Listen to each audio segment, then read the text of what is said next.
Welcome to the Night's podcast. Today's topic is the missing episodes of Doctor Who. Just a brief overview, in case you don't know. In the early 60s to late 60s, most and earlier and later, all British shows were kind of put on videotape, and then there was a plan to get rid of them because they were useless. Why hold on to videotapes that no one wants? And so they ended up destroying many of them. And thankfully, at one point, the same person who ordered the destruction of the videotapes actually was archiving some of them on film. So they were able to get some of them back on film. And they also, every episode that they sent out to different countries were also made into film because the other countries didn't have the same standard video. They would use the film.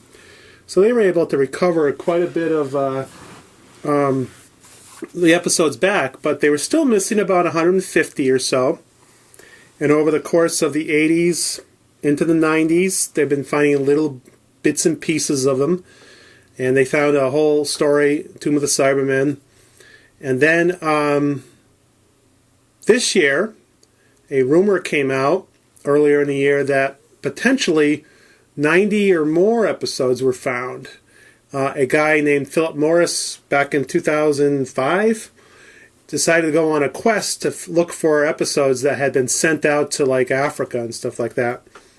And everyone was kind of like, yeah, whatever, you're not going to find anything. But supposedly he did. And obviously what we have is we have two stories, mostly complete, Enemy of the World and Web of Fear, that came out in October of this year.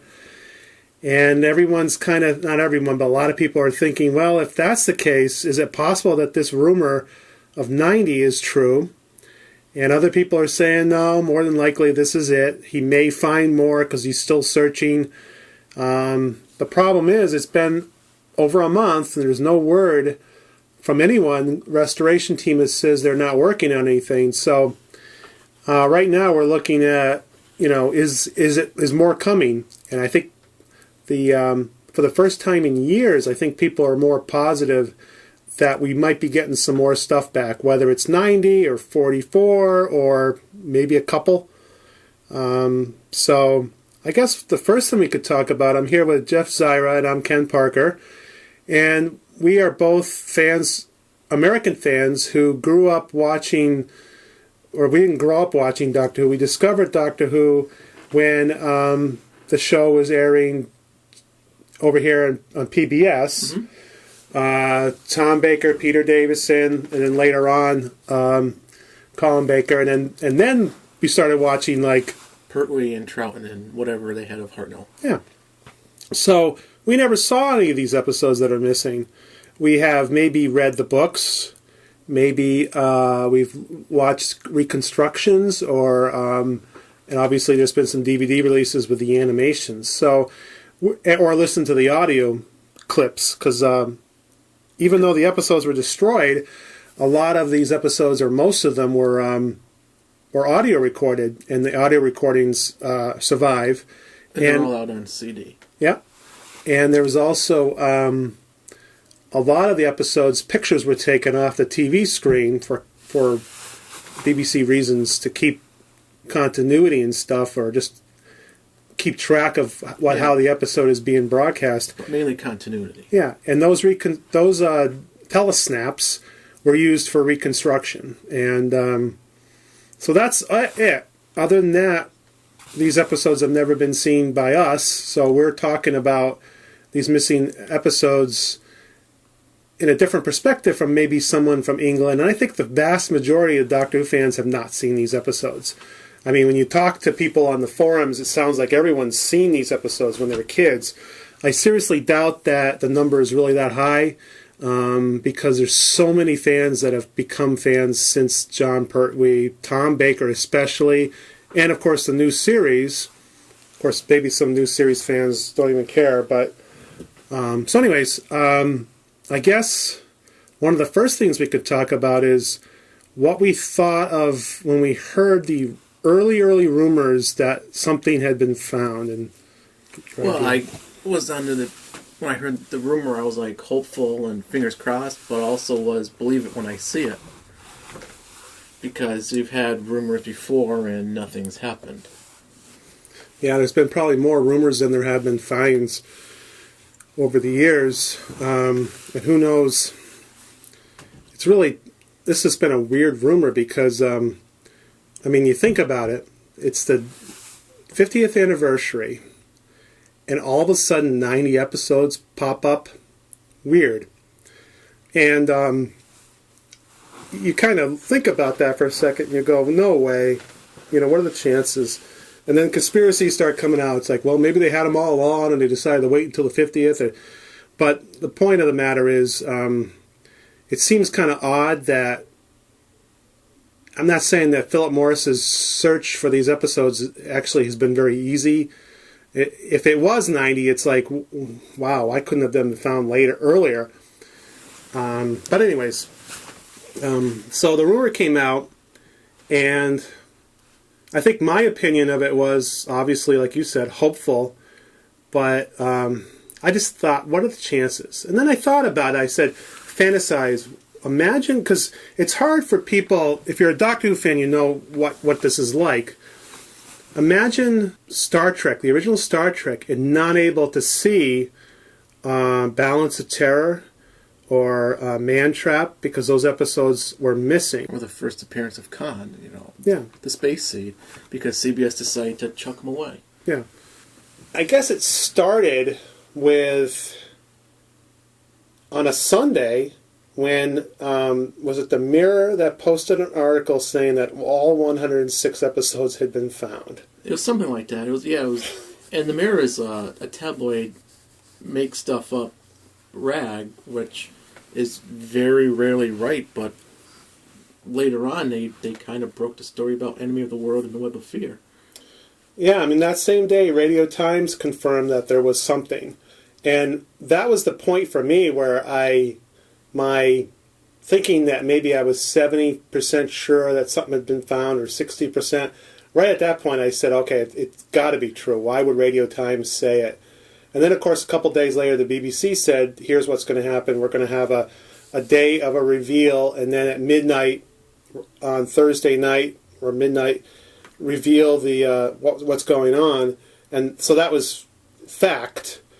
And technically, we didn't really know until that day. And, of course, for us, it was like at 7 o'clock at night. So what did that whole thing feel like to you the day before and that day and then the actual reveal? Well, it was different for me because leading up to the reveal was also, for me, I was going to New York Comic Con. So I was constantly, in autograph lines to meet comic book artists, I'm going on my phone, searching through Twitter and Facebook to see if there were any updates and texting back and forth with you if there was any news. So it was like New York Comic Con was going on, but I wasn't thinking about New York Comic Con. I was thinking about they're going to release what's been found. Yeah. And a lot of the talk for a lot of the fans at New York Comic Con was the same thing. What's been found, hopefully what's more. And especially when you met Nick Briggs, he was all anxious to find out what was going to be revealed. Yeah, to me, the night before, the Wednesday, it was like Christmas Eve. It's coming. You're going to get stuff like a Christmas Eve as a kid. And so you're all excited and had a little bit of trouble sleeping. We knew, I shouldn't say we knew, we had a good idea that Enemy of the World and Web of Fear were the two that were going to be coming out. And that I thought they were going to say, and by the way, we found all this. But they didn't. And so, but... So in a weird way, it was sort of a letdown a little bit because I was kind of like, where's the rest of it, But it was like Christmas, and because we do a blog site and I'm in contact with you and other people, I literally was like on the computer like a maniac. I had actually been arrogant enough to get some of the articles done ahead of time. We got the official BBC press release that we posted a little bit later, but I actually wrote an article about this, a short little article, making the announcement, and I posted it at like 12:01 or something. I But posted you also it. guessed with a banner with which stories would. Yeah, I had created a banner a month earlier with those 2 stories plus one more that ended up not coming out. So I had removed that because I heard right that same week that only Enemy of the World Web of Fear were going to be announced. But it was incredible. I know you were out of touch because you were at the convention, but here I am. I'm on the forums, and I'm getting stuff ready. I got the articles ready, and I have a couple of ideas for... Because this is really exciting to me. I mean, it's probably more exciting than the new series coming back. Maybe. But I'm sitting on the computer, and I'm trying to juggle all this stuff. Meanwhile, people are posting saying, it's on iTunes. And it was like 5 minutes or 10 minutes of midnight, and it was already out on iTunes. So I'm sitting there going, buy, trying to buy Enemy of the World and put it on, So that's downloading, and I'm like, all of a sudden, all the articles start pouring in, and you're giving me emails or whatever. And I have my cell phone, so it was great because it wasn't just like, I'm going to sit down and watch the episode. It was like, I put all these articles. We must have had like maybe 10 articles in about 15 minutes. They had a picture of Deborah Watling and Fraser Hines with the magazines, and it was pretty neat. And sometimes we do stuff like that when the episode comes out or something like that. It gets kind of hectic on the, but it was kind of fun to do. And I ended up watching only one episode that night. I didn't have time, and I ended up watching the rest of it over the weekend. I had to wait till I came home because I didn't trust the Wi-Fi at the hotel with my credit card number with the iTunes to download it. I'd probably still be there because it's so freaking slow. Yeah. And so I was just like, when I get home, first thing I do, download them, and that's what I did, which was like Sunday night. Was download them, and I didn't watch them until Monday morning because by that time it was like late. I was like, time for bed.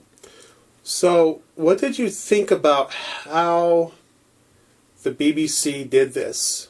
Not only how they kind of had a little bit of a party that day, and they had a press embargo. They released information about 2 stories at the same time they came out on iTunes, and then let's assume that more will come, and maybe they'll do the similar thing. How did that whole thing? I like this one better than what they did a few years ago when they revealed that they found an episode of Galaxy 4 in the Underwater Menace where they just all of a sudden said, surprise, here it is, and you had no clue. And you had to wait for what they found them in 11, and they released them on the Aztec Special Edition, which came out this year, and Underwater Menace still hasn't been. But I like this one better because they finally came out and said, hey, we're having this release, we have something special that we had found, or we're going to tell you on Thursday.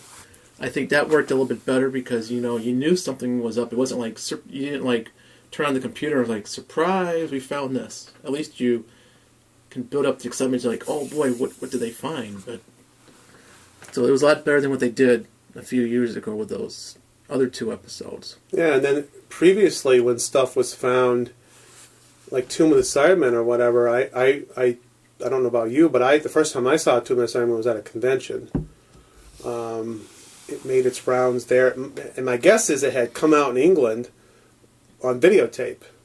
Yeah, it came out on videotape a year before it came out on videotape in the U.S. Yeah, so we didn't have. I didn't have a region-free video player, so that's the only way we really, unless we had got a copy from someone over in England. Unless you had one of those old TV antennas, and you could get the PBS station from New Hampshire because that was the only local PBS station that actually aired it. So I absolutely love the fact that the same day they were available on iTunes. They were $10 a piece, which I thought was reasonable. I've never bought anything on iTunes other than music. So I know a lot of people are critical. I know there's a lot of people that are old school that won't download it, even though they're big iTunes people or whatever. They just don't want to watch it on their computer. And I understand that.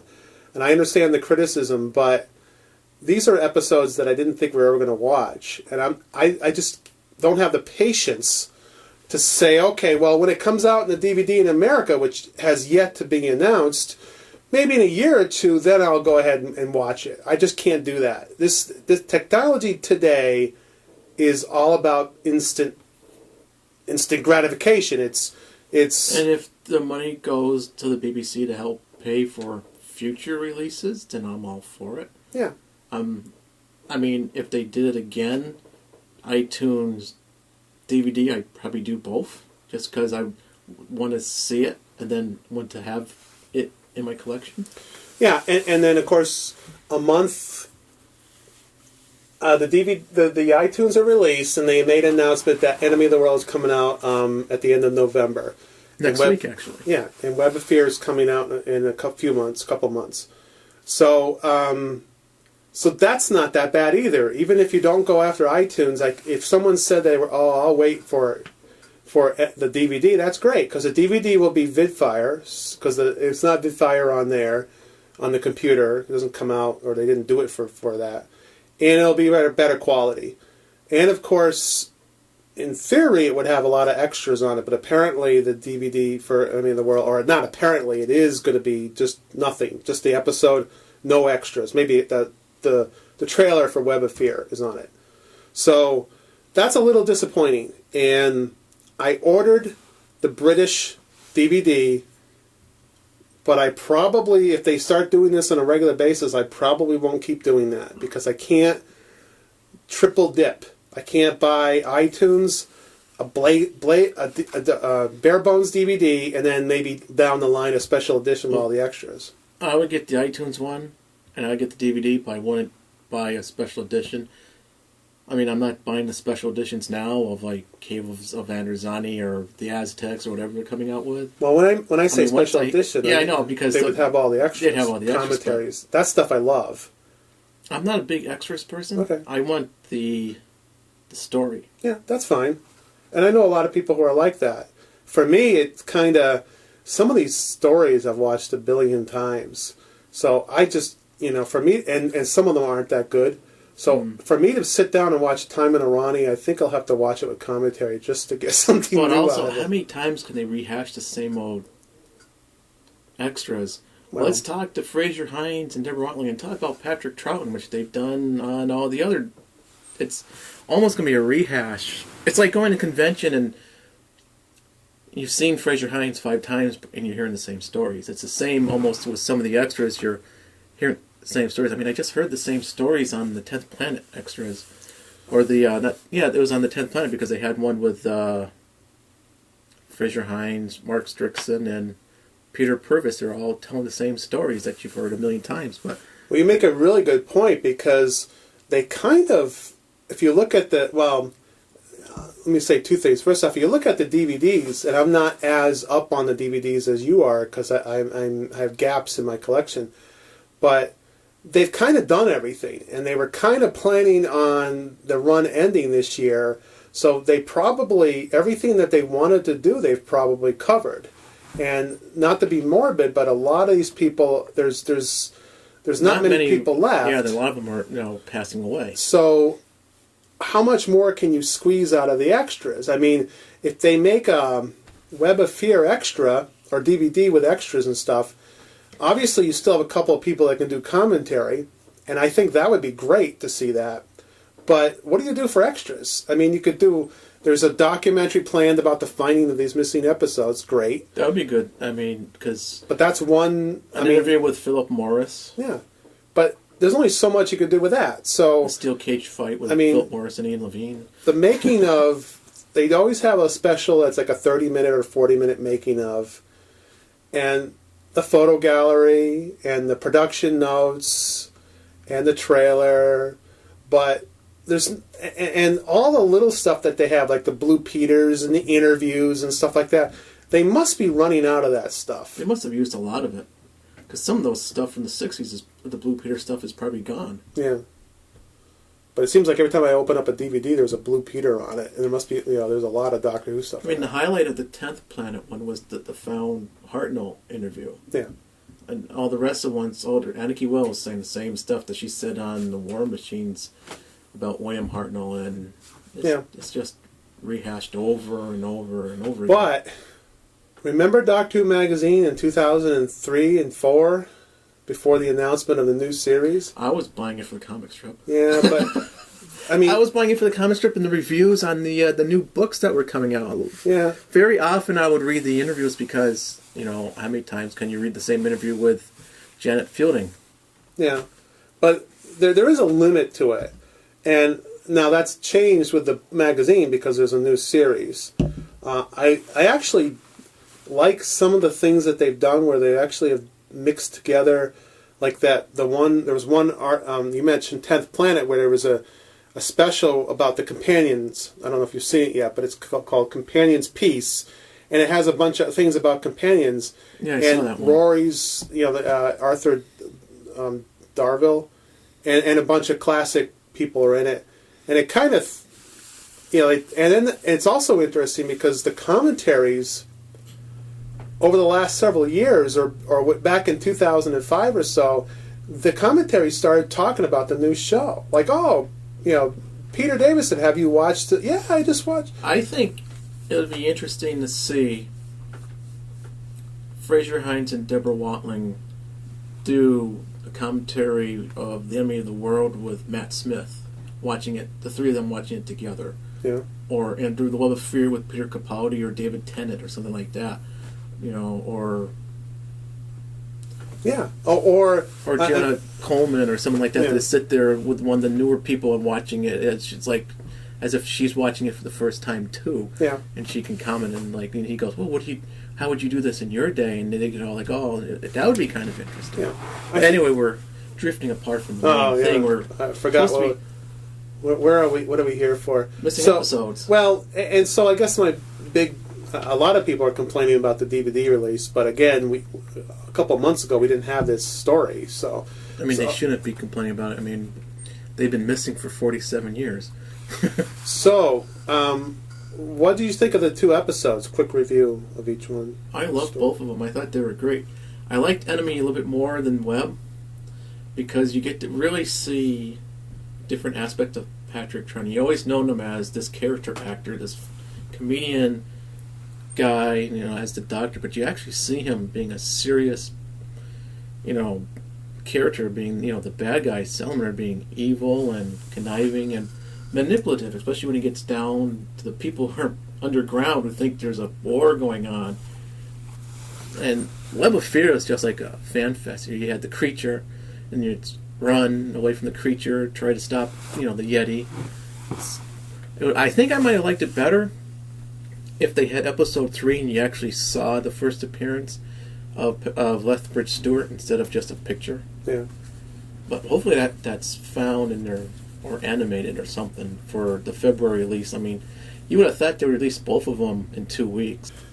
I actually was surprised with Enemy of the World because if you think about it, apart from something like Space Pirates or something, The Enemy of the World looks like it could be the most boring episode of the whole time.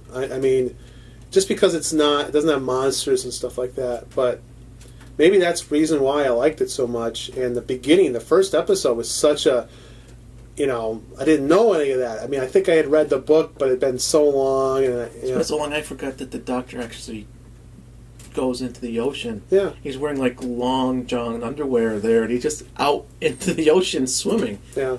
So it was funny. Pretty crazy. It was a good episode, and both stories had really good, strong supporting female characters. One was more of a Avengers Honor Blackman type, and another one was more of an intelligent, pardon the pun, intelligent.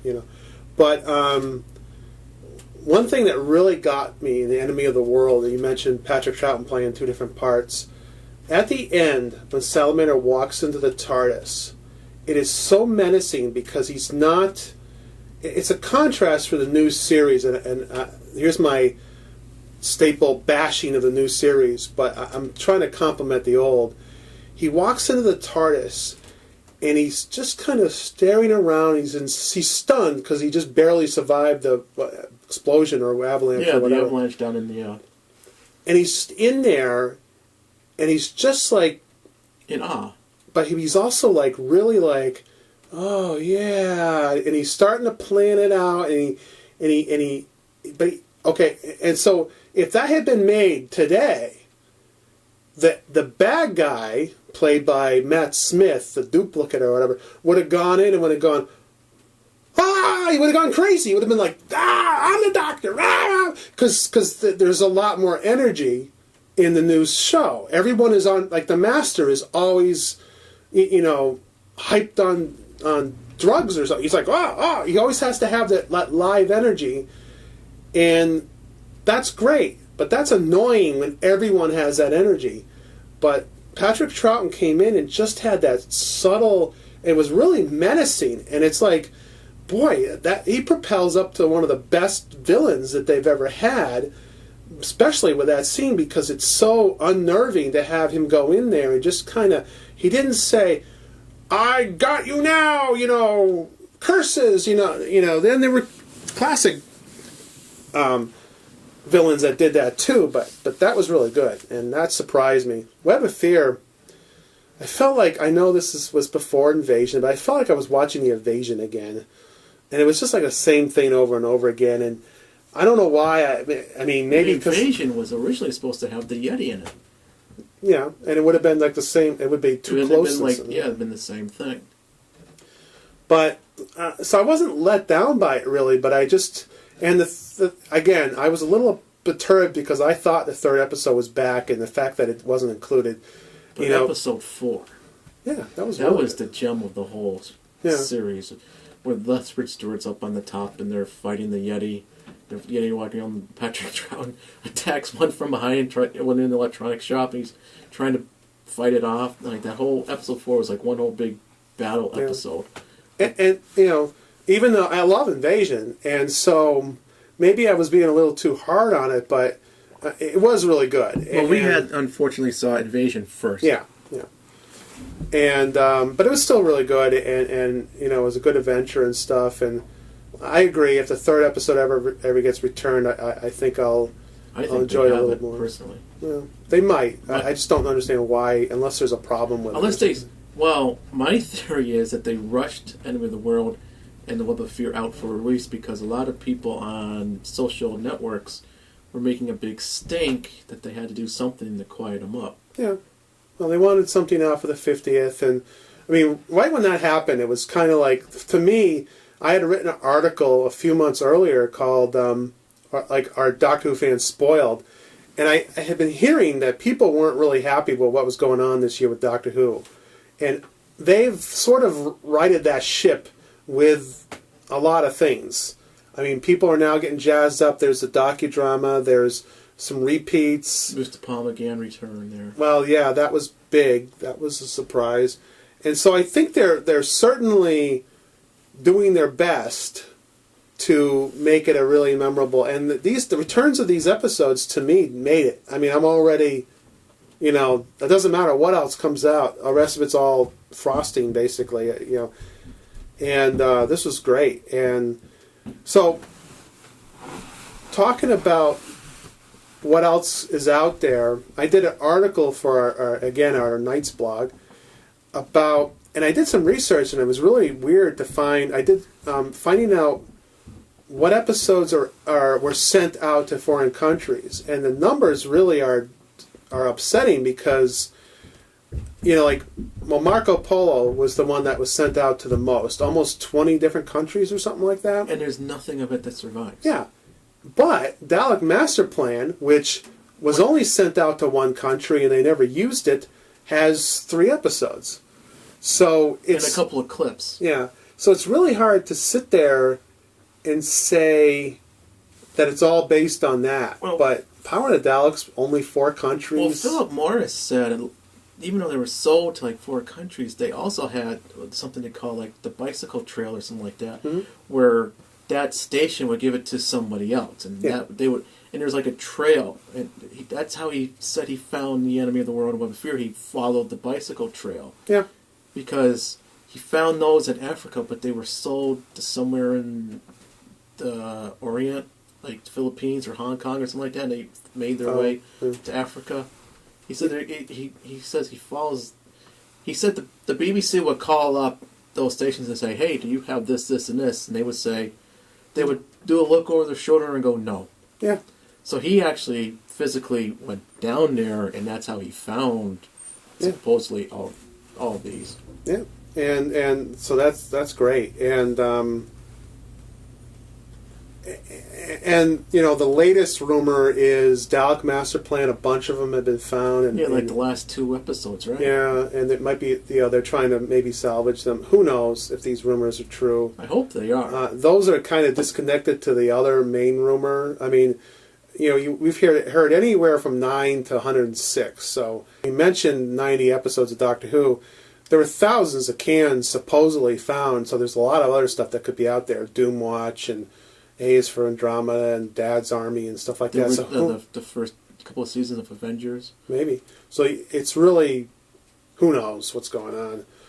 And hopefully one of these days we'll find out. I don't mind the idea of every few months them make an announcement with 2 or 3 more.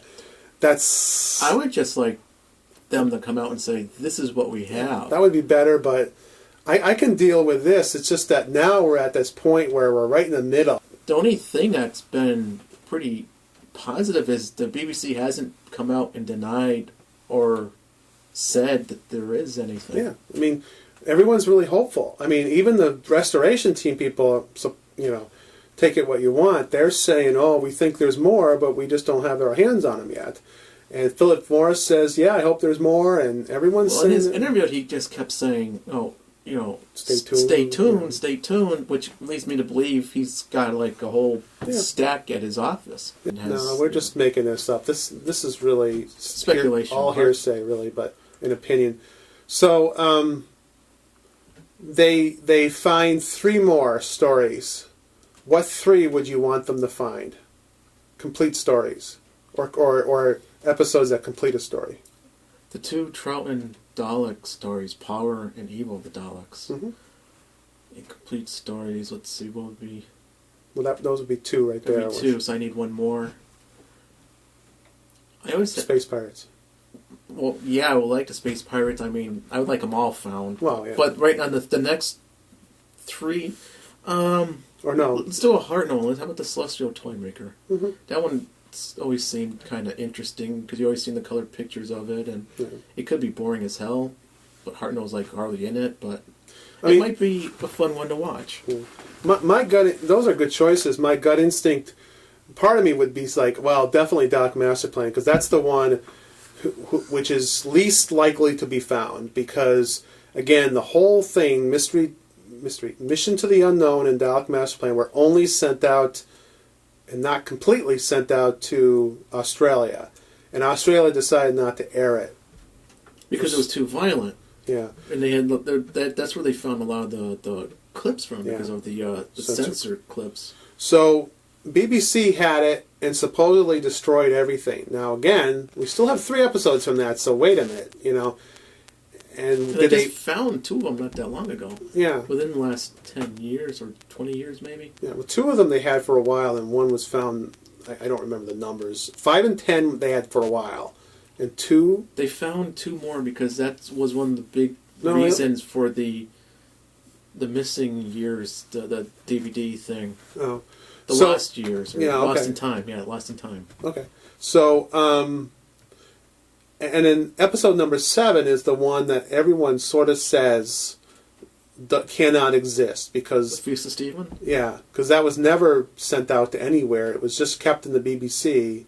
But now people are saying that some engineer illegally copied it, or with Dalek Master Plan, and has it somewhere at home or whatever, and that's why well, maybe he died and his kids like, hey, look, we can get money off this. So, I mean, it could be a number of things. And that's the thing, and again, to be morbid, that's one of the things that's shaking a lot of this loose, is these people who worked at the BBC are dying, and if anyone has any of that stuff, as long as they didn't destroy it... Their kids are finding it and cashing in. As long as the kids aren't destroying it, you know, it's very easy that one could possibly pop up in a tag sale or an estate sale or something like that, but...